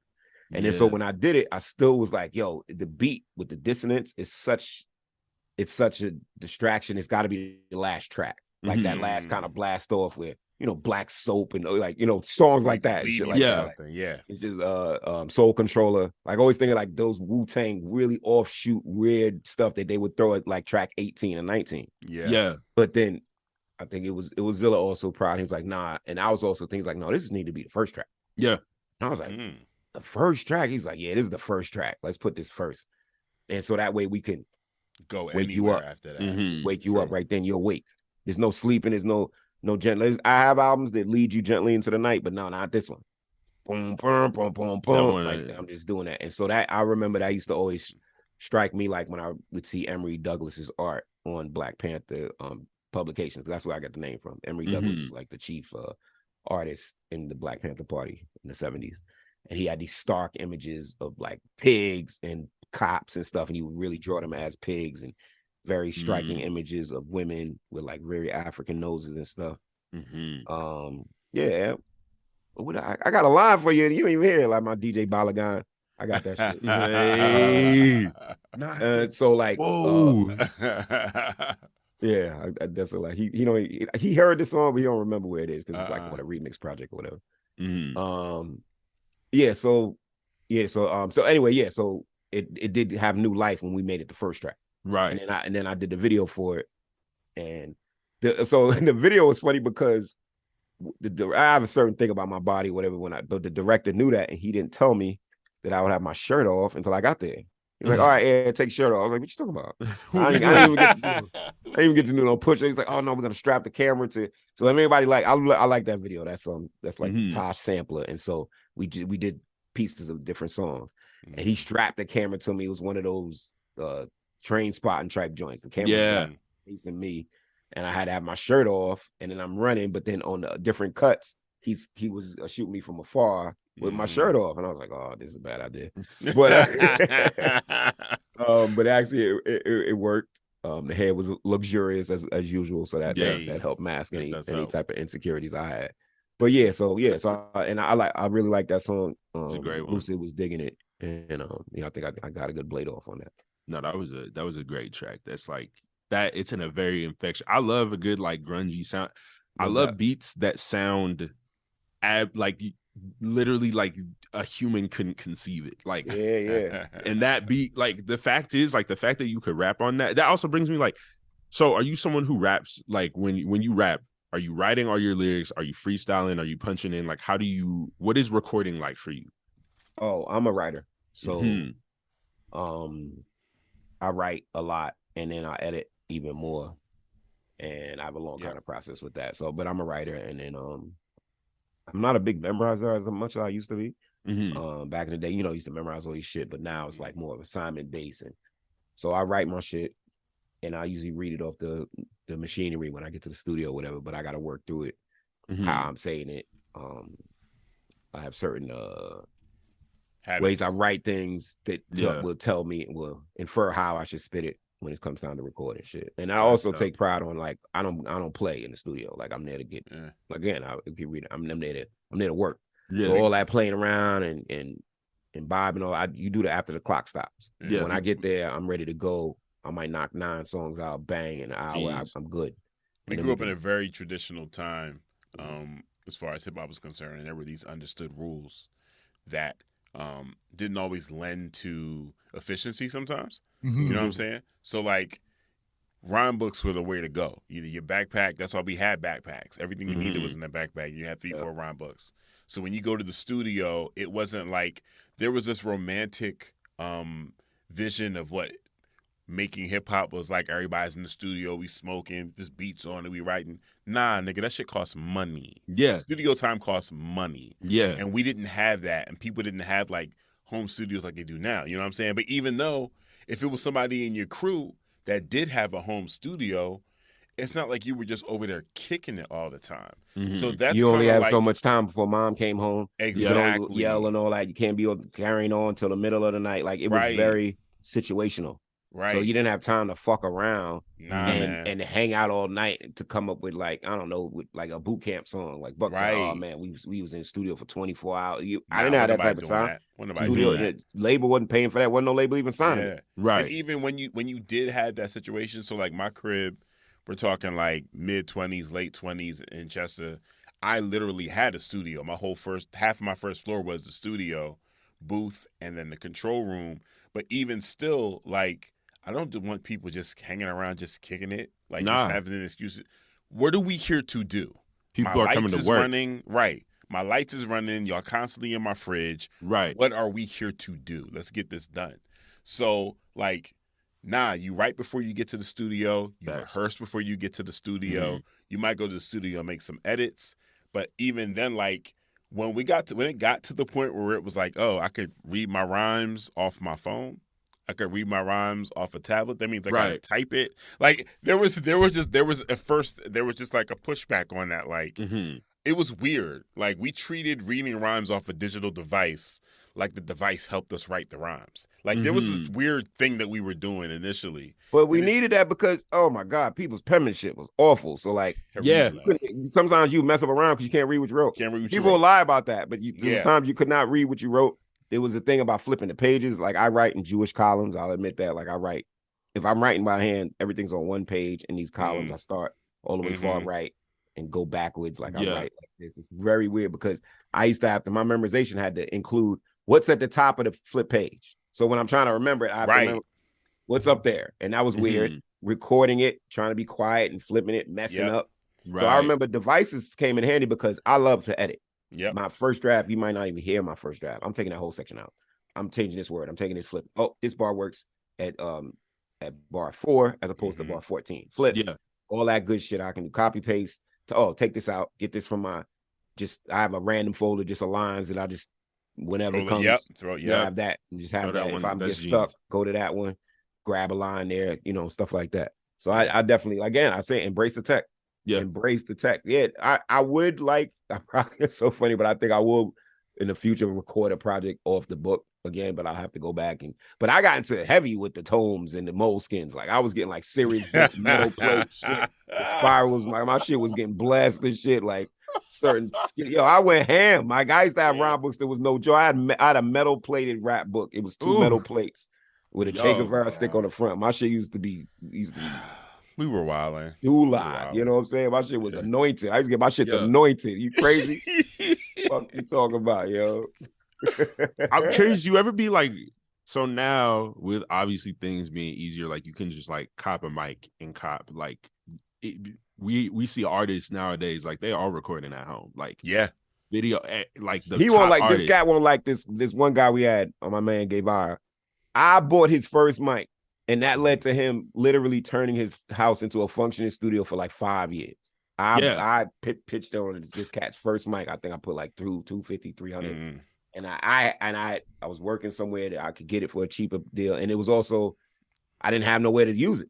Right. So I said, here, take this mic and go ahead. And but continue. Do you be recording at home? I mean, I got a whole No. Bet. Let me tell you why. Let me tell you why. I got it when I got sick because I was pretty much homebound. Yeah. So I didn't want that to be a hindrance if I needed to get to work. But I still, one, I have like Ableton. It's like some nightmare to figure out. But two, I'm the type of cat, like I'm a rapper and I like to get up and go to my studio. I like that journey. My studio's in New York at this point. I used to have mad places to record in Philly. Shit happens. Pandemic, somebody had a kid. So I used to go these different places in Philly, had different spots. But my main studio now is in New York. So I will get up, ride 2 hours. I have the time and go out there and record. But I like getting up, going to the studio. I never really wanted a rig at my crib. Even when I was highly functioning, we built a studio from the ground up. We had one in Jersey. And you remember that place. And we had our own studio. I'd rather have that than have something in a spare room in my house. I never wanted, because also one of the cribs I lived in, we were the hub. Like I said, when we were doing the Zilla stuff. And so not only were we producing CDs and stuff, we were the rehearsal space. We had a drum set there. We had a guitar amp there. So people would come there with their full bands to rehearse. And so I didn't want to be the hub of the studio. Like Am's spot was the studio. On the first floor. And his kids run down and messing up my session. You know what I'm saying? But so there was to me, I'm the rapper. I'll see y'all there. I got my bag. I'll meet you there. You know what I'm saying? So I never really wanted to be that functioning at home. I'll probably change. I can do a couple of adjustments and I probably can get to work here. To be honest with you, this is some good equipment that I was able to fundraise and get. But I still like the ritual of getting up, hitting the train, hitting the bus, going to the studio, being at the studio, and then leaving. That's hard. To that. That's incredible. That I feel like one second. I have notes. I took many notes. Hit me. I like these in depth. It's dope. Nobody asked me these questions. I took some time. Let's do it. Okay. How are y'all clearing samples? What? There's certain things like you got to know the level you're at, right? Yeah. So cool. Great. Certain attention that you bring or a certain song that brings attention. So like we've had issues where we've had to opaque a song, an album's out, and the sample it was a mistake on the artist's part. But it was so obvious. They took like the first 20 seconds of a song that's literally recent. It had come out like 2-3 years ago. And the main loop was like the first beginning of the song. Like you could recognize it. Like it didn't even take long. And so he's like, and he had submitted the record, so they pressed up the physicals. But they got the cease and desist on the digital. So for a while, it was like, opaque. It was like you couldn't click it. And then eventually it was gone. So we bumped into that. We bumped into things like names.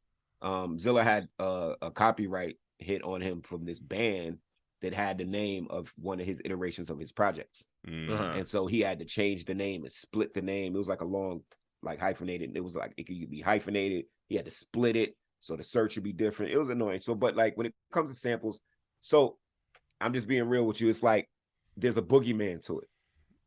So either you're clever enough to grab something that people really can't find. These days, that AI stuff, that's also some boogeyman shit because it still took them 15 years to figure out the Mobb Deep song. It still took 15 years. So now that this sample, it's still a mystery. Trust me. Right. Because they just found the Indian section of music that Madlib was sampling from. But for the longest, nobody even knew he was digging into that. They found out, they were sampling Africa, they were sampling Fela Kuti and all of them for the set. They just figuring that stuff out. So I'm not even sweating that, to be honest with you. But it's like, you can't be obvious. And if you are, claim it. It's your turn. Like I remember like I wanted to sample Portishead. And if I gotta pay for it, I'll pay for it. So when it depends also. So also your label situation. If you have a label and there's money being put behind it, they have a department that will go and hunt out the samples and see what's worth what. Sometimes it's a simple conversation. We want 1,000 and we want this many points moving forward. Yeah. Okay, fine. We want this much publishing. But then sometimes ridiculous. We want 4,000 and we want 15% of publishing and it's not worth it. Yeah. So that song can't go. You know what I'm saying? Like and you heard Sting? What he said. It was an exaggeration. But there's some truth to that Puffy was playing per day. Yeah. There's definitely truth to that. I think there was a little exaggeration with the amount, but he was definitely paying per day to keep that up until he had a conversation with him. Because again, it's just their discretion. So all right. So we had this song, and you remember the song Lola? Yeah.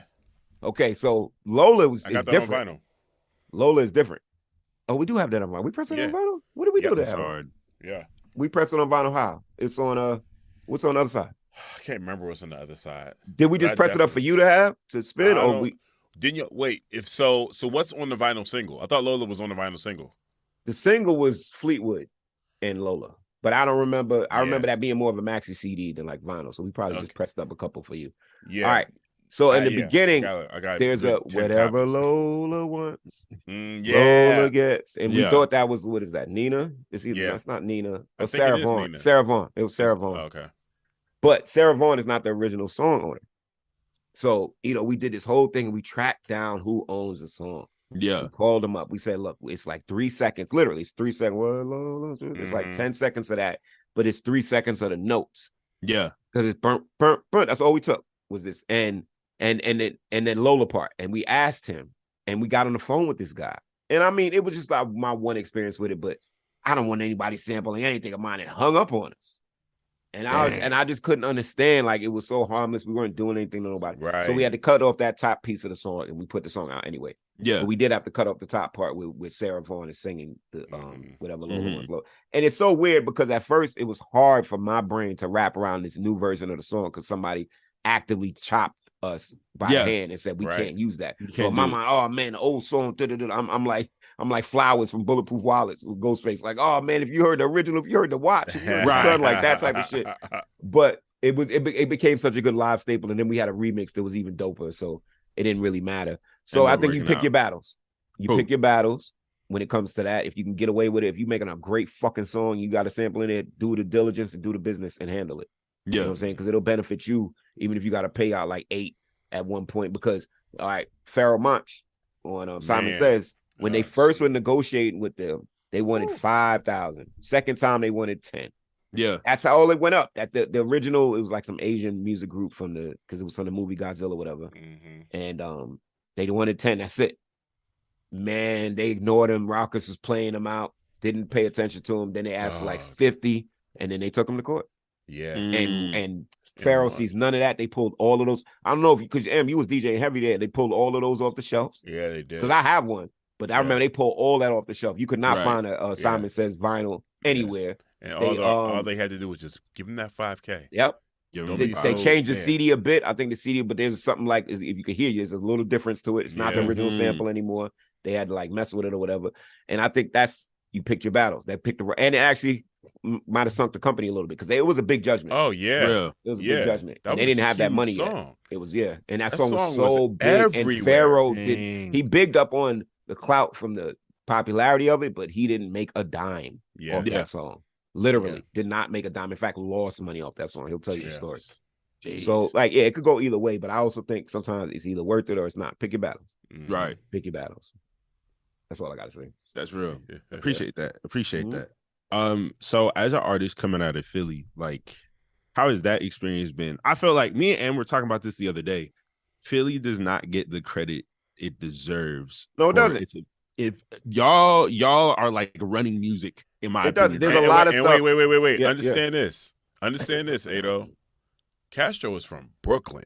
Are you from Brooklyn? He's a Brooklyn. No, I mean, he's a Brooklyn kid. Yes. But like from a career standpoint, like once he hit college, this man's been Philly all day. Yeah. This is someone from New York at the essence, you know what I'm saying? So for him to be like, nah, Philly don't get the credit, that's respect. Yeah, I came up in New York when hip hop was born and bred. I was around. I was alive for all that shit in the 80s. Ed Koch, Boys, all that. I was around. When I went to school, when I came out to Temple, it was that cracking time. Like I said, it was like 2000, 2001 when all these things was bumping. The Roots was getting really popular. And I remember him saying early. Oh, like, Philly, yeah. I remember him saying early, like, and I've heard this from a couple of people that went to Temple and just came to Philly for school. It was like, I came to Philly to decide to go to school here because of the Roots, and I expected to hear the Roots. I expected to hear the Roots on the radio, and we was like, heard them one time, So there was a lot of grassroots things going on. The Black Lily, there was a lot of things bubbling in the creases and the margins, and that's what Philly was good for. But then, like, if people just pay attention, it's the Huff and Gamble, but like Jay-Z came here and just ripped up like all the weeds, like it was a farm system. All them state property guys, Jay-Z came and grabbed all of them. Beanie, Freeway, Owen Sparks, Young Guns. He came and grabbed all because he knew it was right after Gilly and them was popping with the with Cash Money. With Cash Money. With excuse me, with Oh, you want before that? Yeah, that's us. Yeah, that's what I'm thinking of too. I'll come back to it. Major Figures, and Non-Brigade. It was a very burgeoning thing. Joey Jihad. We was running that mixtape circuit, the video mixtapes that started, Smack DVDs. They was running that because that was just Philly style. Acapella in the street, 3 or 4 your crew got the overdubs. Yeah, and that was Smack went to Westchester University. Yep. Yeah. And it was his name, and it was like 3 others. It was like him and like 3 other like DVD things. And like I said, this was bubbling in the bootleg stores. You would go get like the new Cameron mix, Clue mix, if he was still doing all these different mixes of folks doing this. And then you would get a Smack DVD, 2 of them, and there'd be like 30 artists on there, all different types from all like mainly East Coast cats. And it was when you look back on it, it was a fertile time. Right. Sugar Tongue Slim comes from all of that. It was a fertile time. Like things were cracking, and they don't get credit because a lot of Floetry popped here. That's where they popped. There wasn't no UK shit. They came here and popped. Jill Scott popped here. You know what I'm saying? Will Smith was able to maintain because of here. Yeah. Jazzy Jeff's record, the Magnificent. That's because of Philly. Yeah. The Touch of Jazz was on Spring Garden. Yep. Yeah. Rasheed Wallace's studio was here. He never dropped no studio, no artist came out of it. But Journalists got with Gladys Knight here. Right. You know what I'm saying? So there's a lot of things that they won't point to the origin of, but definitely Philly. Like, and then Wayne's style is from Philadelphia by way of Gilly the Kid. All that Carter 2 on. I'll give him Carter 1. I'll leave him with 1. Yeah. But there was different. I think people miss up Wayne's career. Like he was in Cash Money, in Hot Boys. That was a phase, rapping a certain way. Then he graduated to like Carter 1 stuff. And then he met Gilly. Now I don't know what wrote, but that don't matter. Then now we're doing this. You know what I'm saying? The same way that Fat Joe met Pun. Now he raps like this. Yep. Yeah. And people try to shit on Don Carter. You know, he can rap now. Like, I remember him from Flo Joe to now. Like, lean them some real serious rhymes from Joe. Same thing with Wayne. So they had the level up, and that is definitely same thing with Ho. With Jay. Chris. Oh yeah, with Young Chris. Yeah. Yep. That was Young Chris. Like, but I mean, not outside of that, but in addition to that, like the Philly musicianship, the band leaders, like So all right, so the Adam Roots, Blackstone, like the Roots made it where this band thing was not novelty. There was a lot of them. 3-7009, us, Bo Fifth, we had a band. Subliminal Orphans had a band. Topaz had a band. Like what was Topaz group? Something Truth. What was that? Tangible Truth. No, Tangible Truth. I could pull a lot of girls. If you remember Shant New, she had a band. I don't remember what their name was. So, but it was a thing in Philly that it was normalized. So we kind of went because Bohemian Fifth, we were compared to the Nappy Roots all the time. There was 6 of them, and they had acoustic and stuff. So, all right. So here's another little caveat when it came to Bo Fifth. We did it backwards because we had a band before we had a DJ. So we had our band stuff before we got with Ann. Yeah. So it wasn't like we were doing the EPMD setup, two mics and a turntable. We didn't have that till later when we got with Ann. Yeah. And so I got brought in initially. I was just doing I was brought in as a band member. Like I was doing scratches and cuts. You was doing scratches and cuts and drops. So the music was built from the acoustic instrumentalists. Even though my man was producing it with a computer, it was all from that source first. Yeah. And then we got later on into sampling and all that stuff. So we sample a little late. No, that's a lie. Bo Fifth sample late. When I first started in college, we had an 8-second Akai sampler. And I went and bought as many movie soundtracks as I can. Phenomenon and Shawshank Redemption. And we would find parts right there. Take that. The Matrix. Take that part. Yep. That's what I was doing. Hard. Yeah.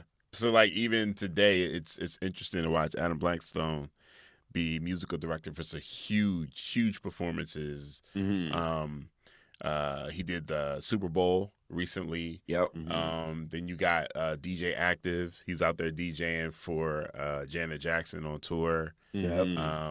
These are all Susie Analog. Right. Susie's a beast. I interviewed Susie a couple of years ago for the North and we didn't Diplo. Definitely Diplo. Wesley. More Mother, like More Mother comes from here. More Mother comes from here. I bumped into. We did a show like a year ago. Philly, I'm telling you. Yeah. So that, like, going back to what you were saying earlier about sword sharpening sword, steel sharpening steel, like you kind of gotta be comfortable with who you are on some real shit. Not kind of. You have to be comfortable with who you are in order to make it. Not just out of like Philly, but the way. Definitely out of Philly. There's a way that we approach each other when it comes time to work. There's a way that we approach each other when it comes time to celebrate one another. Yeah.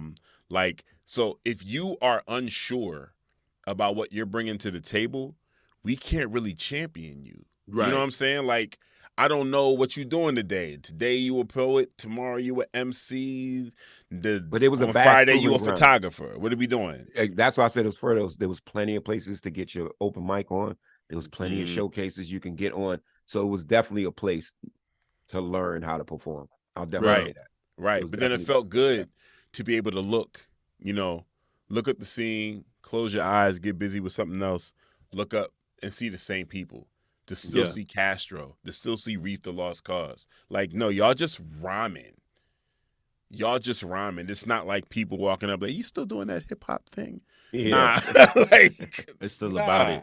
Yeah. So I take pride in that. I definitely take pride in that. To see Active on tour with Janet for damn near a decade is crazy. That's hard. That's dope. That's a relationship. To see Diamond Cuts, dog. Yep. To see Diamond Cuts Cuts working in New York still, right? Right. Like, she's still in Philly, but I mean, like, she's all over the place doing all the award shows and all of that shit.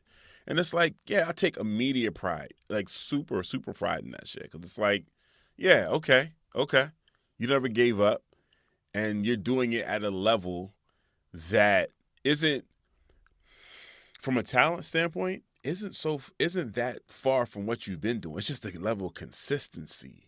Yeah. You know what I'm saying? Stuck with that. Oh, no, I was whack back in the day. You weren't whack. I was whack. Those things. Oh, my God. I hit him old rhymes.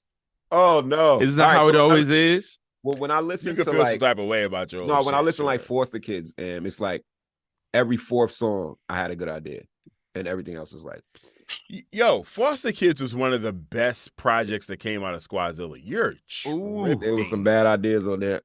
I don't even know. Yo, Foster Kids I was listening to the other day, yo. Foster Kids was There was some rhymes on there. I was sneaking in. What am I doing, yo? There was some sneaking rhymes. What are you doing, man? Because I was rhyming with a subpar MC too. So like my shit with oh God.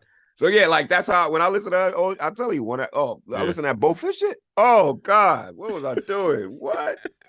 Oh, happy go lucky. Niggas are trying to get major deals. Niggas are trying to get. That's always that deals. Early music. And niggas was trying to get pussy. Like I was rapping back in the day, getting pussy, yo. That was a horrible motivation, yo. Yeah. The rhymes was all lace for the women. That was horrible. Oh man, I was like, you heard that third bar, girl? Yeah. You see how I be talking about that third bar, girl? That's wild. Shameless, yo. He was so shameless with art. Yeah. Oh my God. But nah, yeah. That's what we love. No, but I just think sometimes I just go back and I'm like, okay, this was a good idea, Castro. This wasn't. And that's all. I'm just hard on myself. I just always want to be better. That's what it has to be. Always. That's how you got to where you are today. I mean, like, real talk. And you got to make the bad music to make the good music. That's the number one lesson. Like you only want that first one to be bad. Like you want the fourth one to be bad. Yeah, nah. I'm not learning anything. What is going on? I ain't evolved. But I mean, think about it like this: as your music gets better, your good becomes bad. So regardless, absolutely, absolutely, that's a good one. Yeah, that's a good one. My first CD, E.D.O, I was in college. We was this ragtag group of students rapping, and my man's bathroom in the tub. The mic was in the tub. That was the acoustic. Computer. Look, computer was in the other room. And look, how many times you be like, oh, computer shut down. You got to do the whole song over. You got to do that over. Nah. I used to rap on magnetic tape. You had to do the whole song in one take. If not, you had to start cutting tape and it wasn't working. We had to start from the beginning. It was one time we got to the last hook and start from the beginning. It was 3 of us on the song. I was recording with Doodlebug from Digable Planets. He was recording in his crib on magnetic tape machine. We was wearing it. We was wearing it, cutting it out. That shit was a crazy experience. Smoking weed out of banana leaf. Anyway, 6 degrees. I'm telling you, man, 6 degrees. I've met and known some really interesting cats. You've been some places. Yeah, I've seen some things. Seen some things. So we got the show coming up this weekend. Yeah.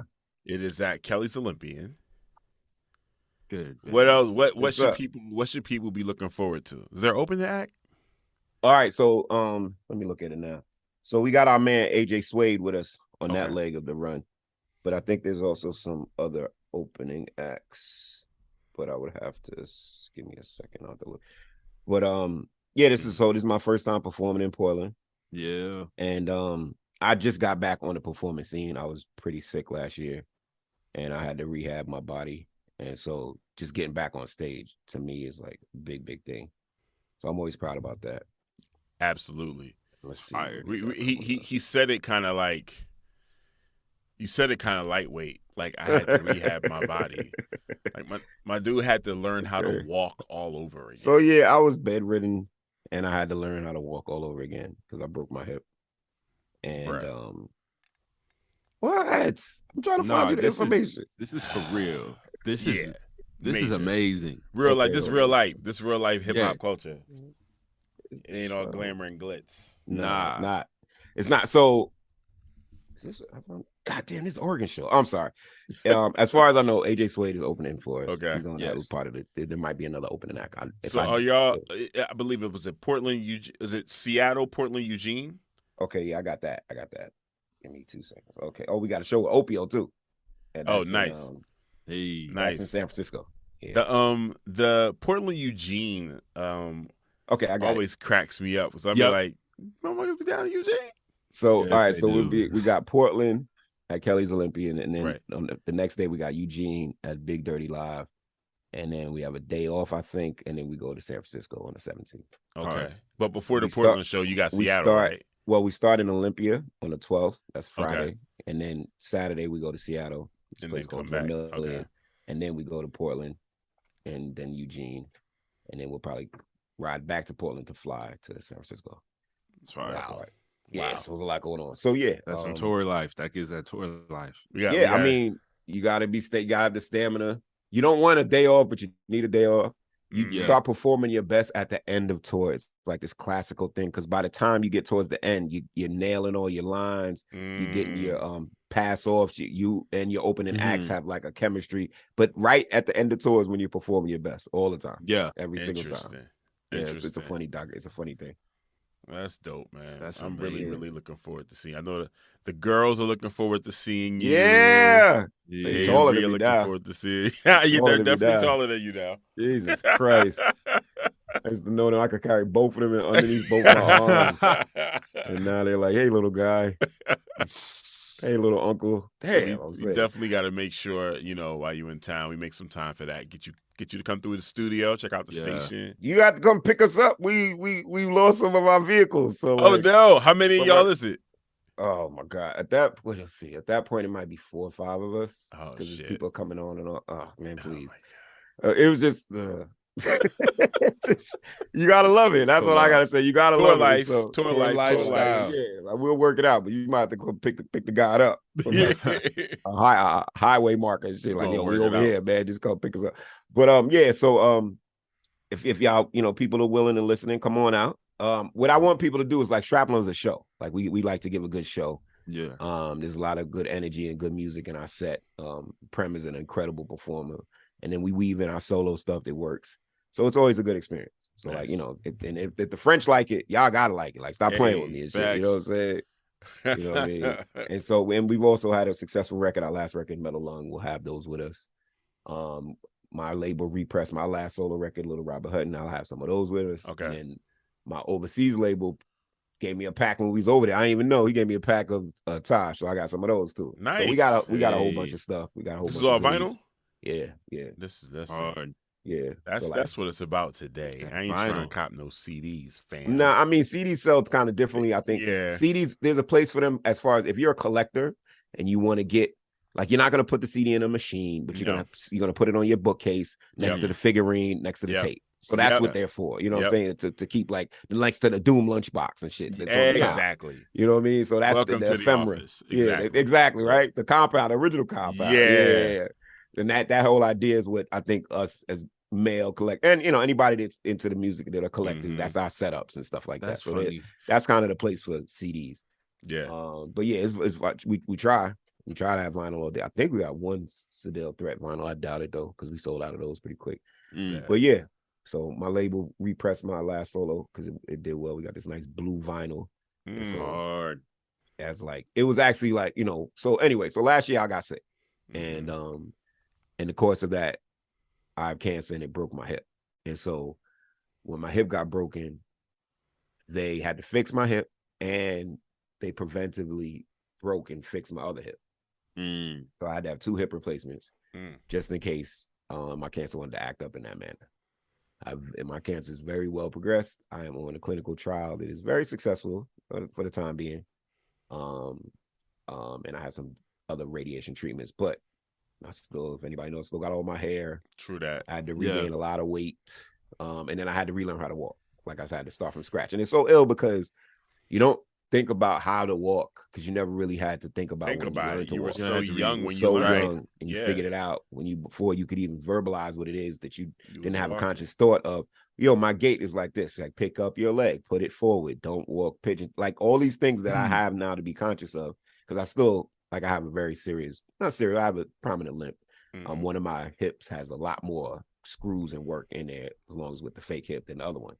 So it's still like, I got a little lip, you know what I'm saying? And so, but in the turn, that saved my life. So, you things you trade off for. I probably won't be able to dunk again. But, one day I'll be able to, run and lay up and all that. So anyway, so I had to get that right. I had to get my treatment right for my cancer.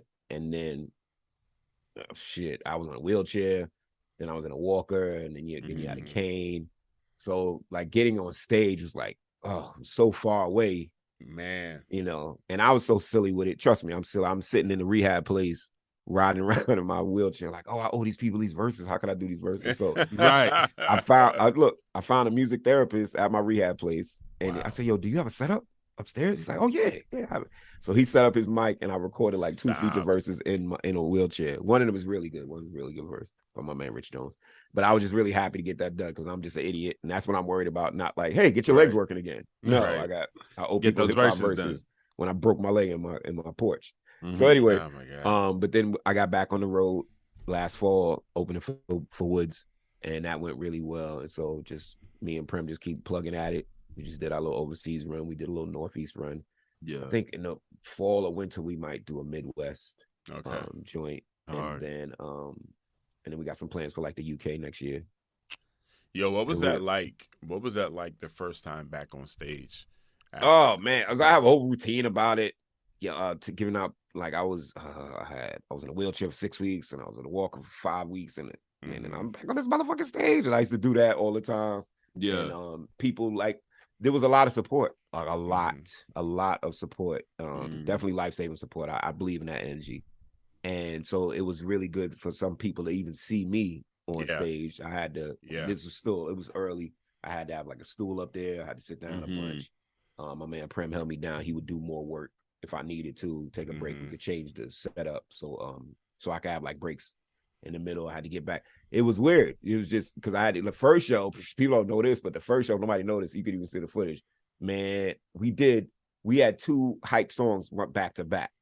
And I'm thinking of the old me. Of course. I was a nuclear weapon back in the day. Whoa, not now. So like after the second song or something, I had ate or drank something before, and I was chucking up my guts in the back of the stage. And nobody knew. This is the first show back. I was throwing up like crazy to the point where we had to set up good though, because we had other acts. So my man Sharif came on and did his set. So I was able to go around to the back. I just had to clear out everything. Right. I had to hack it up. I just had to clear everything out. I just couldn't really have stuff playing around in there. I was trying to go too hard in the paint on the first go back. Like I thought I was. Back. Yeah. I was hyped to be back. But my body is different.